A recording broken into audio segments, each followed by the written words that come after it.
Hello guys and gals, this is me, Mamba201, and today we're reviewing Mega Man 1 and 2. I would be reviewing Mario Bros, Super Mario Bros right now, but due to some actual footage being somehow lost on my computer, we're doing Mega Man 2. Now you can see truly how crappy I am. I'm playing this on an emulator, so you may enjoy. So yeah, Mega Man is a platformer made by Capcom. Came out 87, I mean, my bad, 87, everywhere, I think. Well, it came out 87, yeah, 1987, December 17th, in US and Japan, but in Europe, it came out May 1990, and on the PlayStation, it came out 99, mobile 04 and 07 in Japan. It came out 04 in North America. PlayStation Store came out 08 and then 011, and then some other stuff. Virtual Consoles 2007 for PAL, 2008 for Japan, and 2008 for US. 3DS 2012.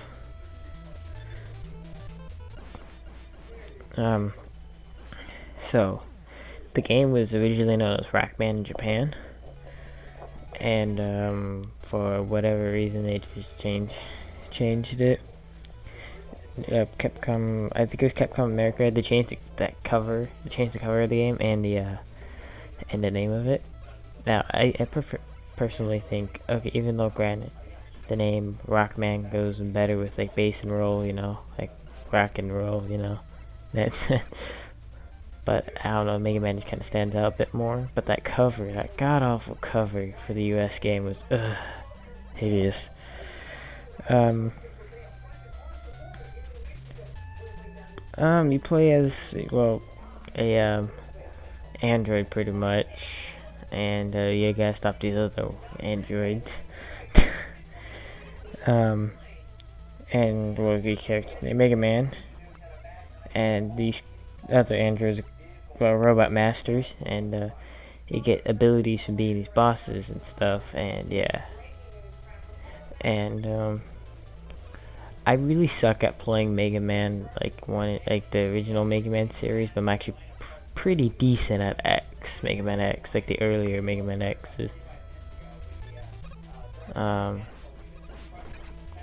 yeah, so I grew up playing Mega Man, and I always sucked at it, the original stuff. I didn't play Mega Man X till way later.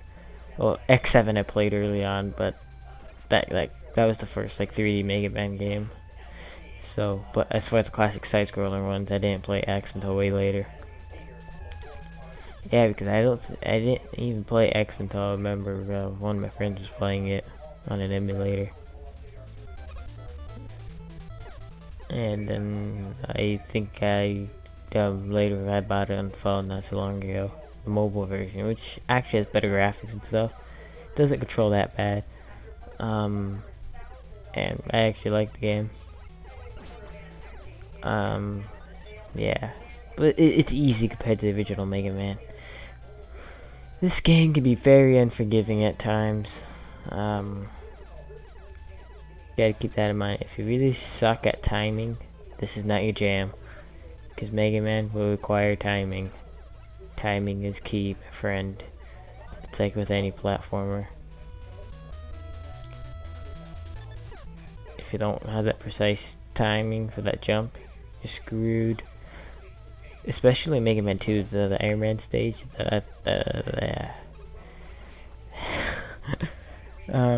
You get the, like, okay, just talk about the game in general.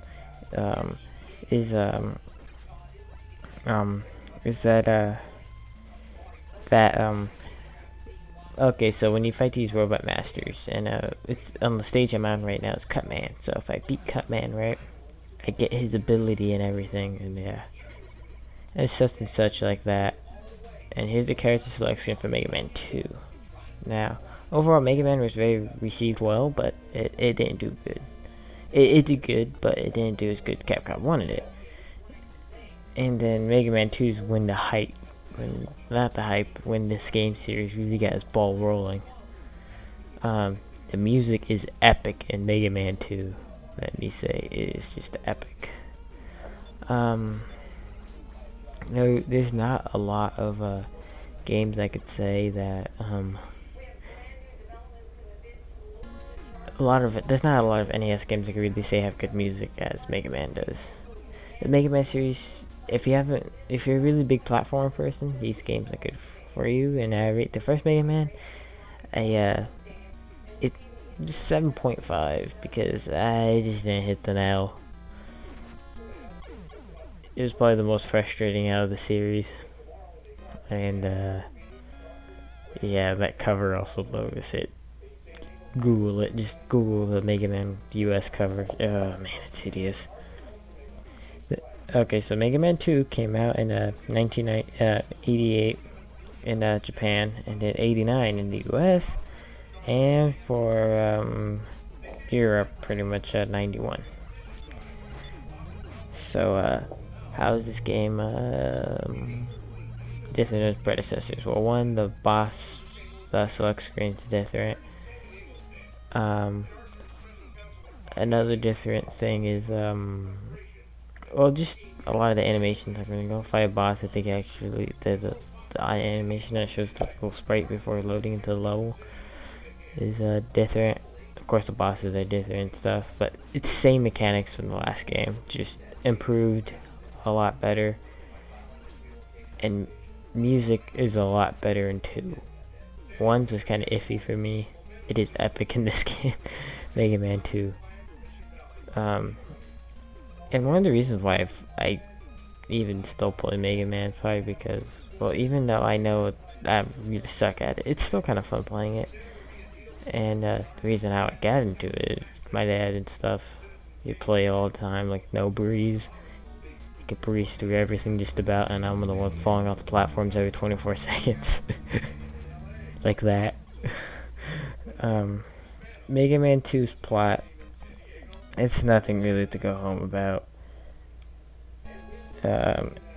Pretty much, yeah, there's 8 robot masters now, and now they have to stop them. This game was critically acclaimed as well as the first one, except this actually got the sales that Capcom wanted and spawned the ridiculously large franchise series of Mega Man. Had they made a turbo version of this game? No. Capcom needs to make more Mega Man games. So Capcom, if you listen to me, or if you listen to this video, just make another Mega Man game. It will sell like hotcakes. Trust me. Trust me. Again, if you don't like platformers, this is not the game for you. If you don't like games that you have to do precision jumping, this is not for you. If you don't like unforgiving, well, 90s, 80s games from the NES era or Super NES era, this is not the game for you. It just isn't. These games are hard for me, even though I still play them. I mean, I'm more of a FPS person, but I'm not like Call of Duty, Halo. Even though Halo got me into the FPS genre, I'm preferably Doom, Quake, that shenanigans, Unreal Tournament. If I do play in a modern first-person shooters, it's probably like Counter-Strike. That's shenanigans, because I don't know. I find Counter-Strike pretty fun. I mean, you really don't get cheaply killed in there. It's pretty reasonable and stuff. Every once in a while, Team Fortress 2, but mostly, yeah.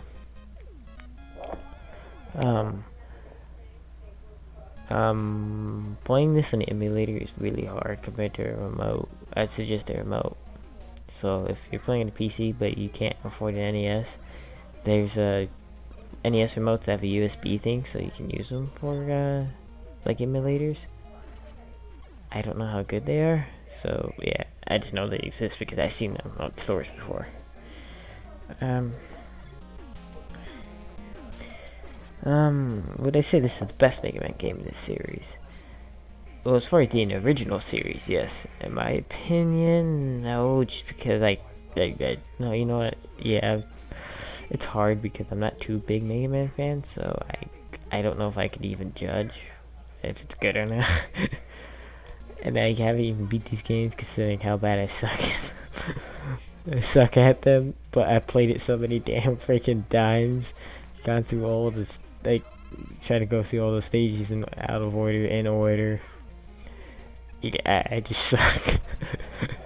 It's one of the few times that I've reviewed something I haven't beaten. It's because I just truly suck at it. And, yeah. I'll talk about my favorite levels. Mega Man 1, I really don't have any favorite levels. Mega Man 2, it's probably either Heat Man's or Airman, simply just because of the music. Woodman's kind of iffy. It's like whatever.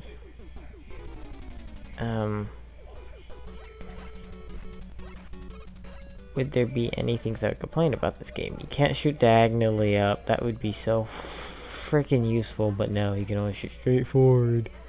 I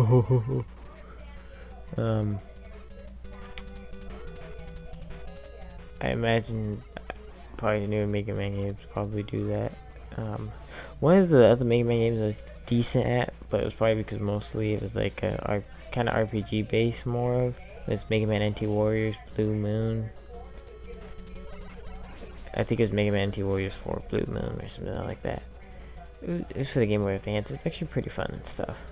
I remember playing that back in the day. That was fun. Oh, if you're looking for a good Mega Man cartoon, that's not the 90s, 80s one. The ridiculously goofy looking one. I suggest just watch NT Warriors. Because it actually, unlike that Mega Man one, which you can tell it was probably by American animators. That one's, well, it might be by American animators, but it's in the anime style. So, yeah. Yeah, there's also mangas of NT Warriors too, which I think are decent for the most part. I'm not 100% sure because I have to reread that again because I have like one of the mangas. But yeah. Overall, Mega Man 2, I would have to rate this an 8.5. It's a good game, but has its flaws because it's insanely difficult for people. Difficult.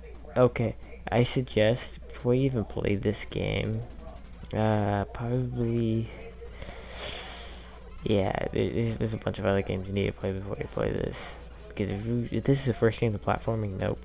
I suggest either play Little Big Planet, which is a modern platformer. Well, of course, the original Super Mario Bros. In fact, just play the whole franchise and the lost levels. So you can get through the lost levels on the Super Mario Bros., which is Super Mario Bros. 2 in Japan. I think you can get to Mega Man just fine. Just keep in mind when doing these boss battles, battle them in like not order, but in certain orders that people tell you to do it, like strategy-wise, because it's actually will help you because this game's kind of like rock paper scissors on the bosses. Like some are super effective against others, some aren't.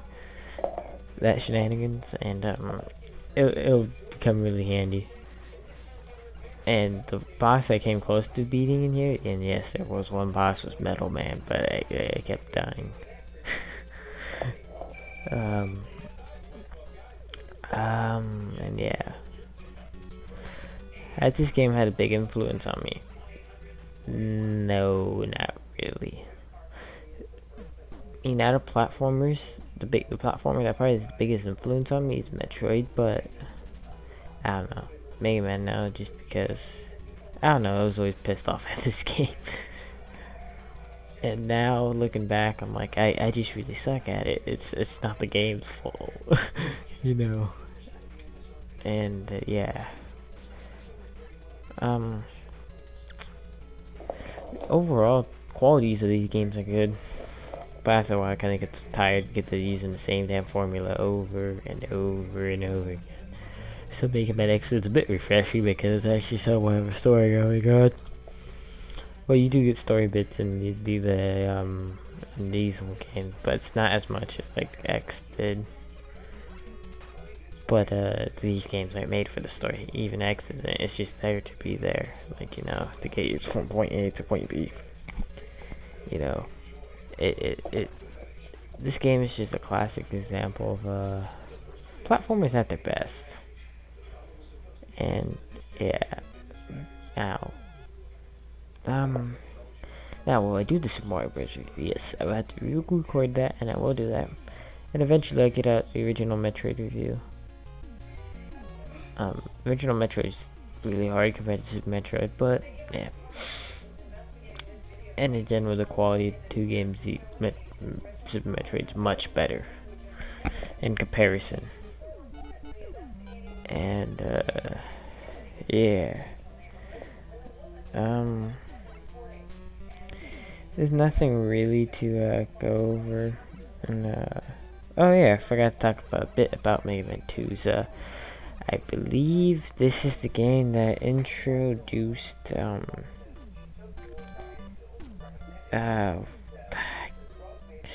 I feel so stupid.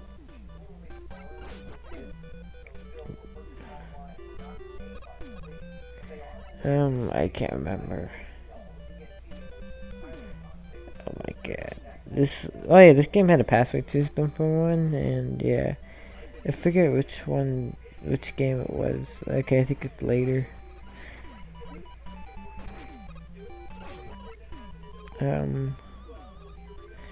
Like, is there anything really too insanely different about this game? Like, it was like Mega Man 1.5, in my opinion, but it reaches above there because, well, it refines everything and adds a bit new stuff into here that makes it a bit less frustrating, but it just, I don't know. It's not my jam, you know. I do respect this game, and yeah, no, it did have a bit of impact and everything, but just in the end, I didn't like. These games are not my jam. It's funny because I'll play Contra just about any day, and I'm actually not bad at that. But yeah. So yeah. Overall, what would this game need to be improved? Well, one, better aiming, actually an aiming system. So Capcom, when you make a new Mega Man game, don't make it shoot just straight. I want to aim up, down, every direction possible. You know, that actually fix almost all the issues. Because there's sometimes I'm like, God damn it, I wish I could shoot up, you know. Like, nope. So, yeah. Is there anything else, like, I would, like, well, one more detail in levels, because now you can do that, so, it's nothing too big.